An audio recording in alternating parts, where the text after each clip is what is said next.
Listen, right now as you're hearing this, your emotions are running the show.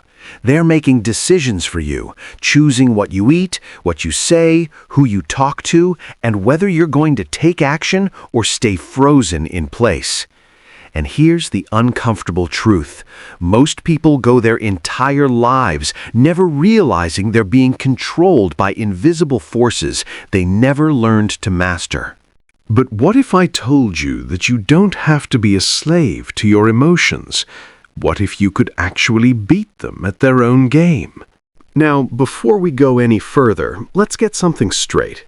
Beating your emotions doesn't mean suppressing them or pretending they don't exist. That's a fast track to an emotional explosion down the road. What we're talking about is something far more powerful, learning to recognize, understand, and redirect your emotions so they work for you instead of against you. Think about the last time you got really angry. Maybe someone cut you off in traffic, or a coworker took credit for your work, or someone you care about said something that hurt. In that moment, your body flooded with chemicals. Your heart rate increased, your muscles tensed, your thinking became narrow and focused on the threat. And what did you do? If you're like most people, you either lashed out or you stuffed it down and pretended everything was fine. Both of those responses, they're letting your emotions beat you. The science behind emotions is fascinating. When something happens in your environment, your brain processes it faster than you can consciously think. The amygdala, this almond-shaped cluster of neurons in your brain, acts like an alarm system. It's constantly scanning for threats, for opportunities, for anything that matters to your survival. And when it detects something important, it triggers an emotional response before your rational mind even knows what's happening. This system served our ancestors incredibly well. If you saw a shadow that might be a predator, you didn't have time to sit around and analyze whether it was actually dangerous. Your fear response kicked in and you ran. The people who stopped to think about it, they didn't survive long enough to become our ancestors.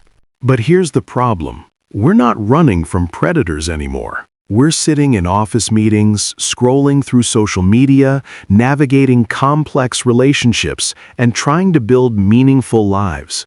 And that same alarm system that saved our ancestors is now triggering emotional responses to things that aren't actually threats to our survival. Your boss sends you a critical email, and your body responds like you're being attacked by a wild animal. Someone posts something on social media that contradicts your beliefs, and you feel that same surge of defensive anger. You think about asking someone out on a date, and fear grips you like you're standing at the edge of a cliff. So how do you beat this system that's hardwired into your biology? The first step is awareness. You cannot change what you cannot see. Most people are so identified with their emotions that they don't even recognize they're having an emotional reaction. They just think their feelings are facts. They think I am angry is the same as saying I am tall or I am hungry. But emotions aren't facts. They're reactions, and reactions can be observed. Start paying attention to your body. Emotions don't just happen in your head, they happen in your entire body. When you're anxious, where do you feel it? Is it a tightness in your chest? A knot in your stomach? Tension in your shoulders? When you're sad, how does your body feel? Heavy? Tired? Hollow?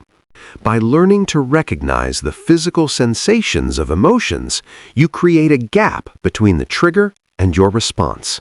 And in that gap lies your power. Here's a powerful practice. The next time you feel a strong emotion rising, stop and narrate it to yourself like you're a scientist observing an interesting phenomenon. Interesting. I'm noticing a sensation of heat in my face. My jaw is clenching. My thoughts are becoming rapid and focused on what that person said. This appears to be anger. This simple act of observation shifts you from being the emotion to witnessing the emotion, and that changes everything. The second step is understanding the message. Every emotion you feel is trying to tell you something. Emotions aren't the enemy, they're messengers. The problem is that most of us never learned to decode the messages, so we just react to the emotional noise without understanding what it means. Fear is trying to protect you. It's saying, pay attention, there might be danger here. But fear can't tell the difference between physical danger and social discomfort. It treats a difficult conversation the same way it treats a physical threat.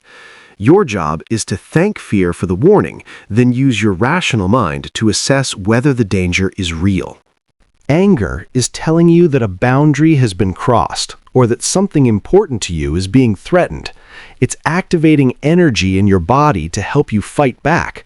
But in modern life, most situations don't require fighting. They require clear communication and firm boundaries. When you feel anger, ask yourself, what boundary of mine was crossed? What do I need to communicate? What action do I need to take? Sadness is telling you that you've lost something important, or that something isn't the way you want it to be. It's your psyche's way of processing loss and making you slow down to reflect. Sadness isn't the enemy. Avoided sadness is the enemy. When you push sadness away, it doesn't disappear. It goes underground and turns into depression, numbness, or chronic dissatisfaction. Anxiety is usually fear about the future. It's your mind playing out worst-case scenarios and trying to prepare you for them. But here's what you need to understand. Anxiety is always about something that hasn't happened yet. It's never about right now. When you're feeling anxious, bring yourself back to the present moment. Ask yourself, right now, in this exact moment, am I safe? Am I okay? Usually, the answer is yes. The third step is creating space between stimulus and response. This is where the real mastery happens. Between every trigger and every reaction, there's a space. Most people have never learned to access that space. Their triggers and their reactions are so tightly connected that they appear to be one thing. Someone says something and they immediately react. They see something and they immediately feel a certain way. But that space exists, and you can learn to widen it. Meditation is one of the most powerful tools for this. And before you roll your eyes and think this is some woo-woo nonsense, understand that meditation is simply practicing the skill of noticing your thoughts and emotions without being controlled by them. It's mental strength training. Every time you sit in meditation and notice your mind wandering and bring it back, you're strengthening the neural pathways that allow you to have choice in how you respond to life. You don't need to sit for hours. Start with 5 minutes. Just sit, focus on your breath, and when your mind wanders or emotions arise, simply notice them and return to your breath. That's it. You're not trying to stop thinking or stop feeling. You're practicing the skill of noticing without reacting. Breathing exercises are another powerful tool. When you're in the grip of a strong emotion, your breathing changes. It becomes shallow and rapid. By consciously changing your breathing, you can signal to your nervous system that you're safe. Try this. Breathe in for 4 counts. Hold for 4 counts. Breathe out for 6 counts. Do this 5 times. You'll be amazed at how quickly it shifts your state. The fourth step is reframing. Your emotions aren't just triggered by events, they're triggered by your interpretation of events. 2 people can experience the exact same situation and have completely different emotional responses because they're telling themselves different stories about what it means. Someone doesn't text you back quickly. One interpretation, they don't care about me, they're probably talking to someone else, I'm not important to them. That interpretation creates anxiety and hurt. Another interpretation, they're probably busy, they'll respond when they can, it has nothing to do with how they feel about me. That interpretation creates peace. Both interpretations could be true. You don't know which one is accurate. So why would you choose the interpretation that causes you suffering? This doesn't mean living in denial or making excuses for bad behavior. It means recognizing that your interpretations are stories, and you have the power to choose stories that serve you better. The fifth step is taking action aligned with your values, not your emotions. This is crucial. Your emotions will constantly try to pull you towards short-term relief. They'll tell you to avoid difficult conversations, to eat comfort food when you're stressed, to lash out when you're angry, to stay in bed when you're sad. But you don't have to obey those impulses. You can feel fear and still take action. You can feel angry and still speak calmly. You can feel sad and still show up for your responsibilities. This is emotional mastery. The key is knowing what you value. What kind of person do you want to be? What kind of life do you want to build? When your actions are guided by your values instead of your emotions, you become unstoppable. Here's what this looks like in practice. You feel anxious about having a difficult conversation with someone you care about. The anxiety is screaming at you to avoid it, to wait, to hope it resolves itself. But you value honest communication and deep relationships. So you acknowledge the anxiety, thank it for trying to protect you, and then you have the conversation anyway. You don't wait until you feel ready. You act in alignment with your values while carrying the emotion with you. The final truth you need to understand is this: you will never fully beat your emotions, and you don't need to. Emotions are part of being human. They add color and meaning to life. The goal isn't to become some emotionless robot. The goal is to shift from being controlled by your emotions to having a healthy relationship with them. Think of your emotions like the weather. Sometimes it's sunny, sometimes it's stormy, sometimes it's cloudy. You don't control the weather, but you can learn to navigate it. You can carry an umbrella. You can choose to stay inside during a hurricane. You can enjoy the sunshine when it appears.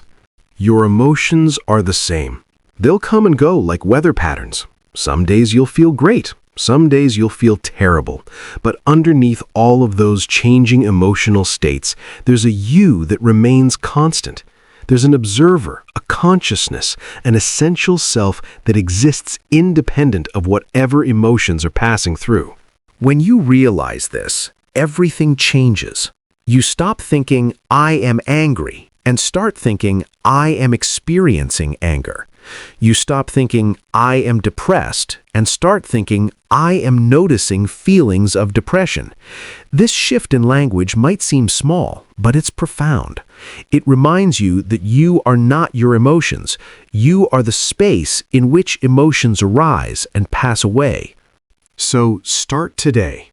Notice your emotions. Understand their messages. Create space between trigger and response. Reframe your interpretations. Act according to your values. And remember, mastering your emotions isn't about winning a battle. It's about learning to dance with forces that will be with you for your entire life. The person who learns to do this doesn't just survive, they thrive.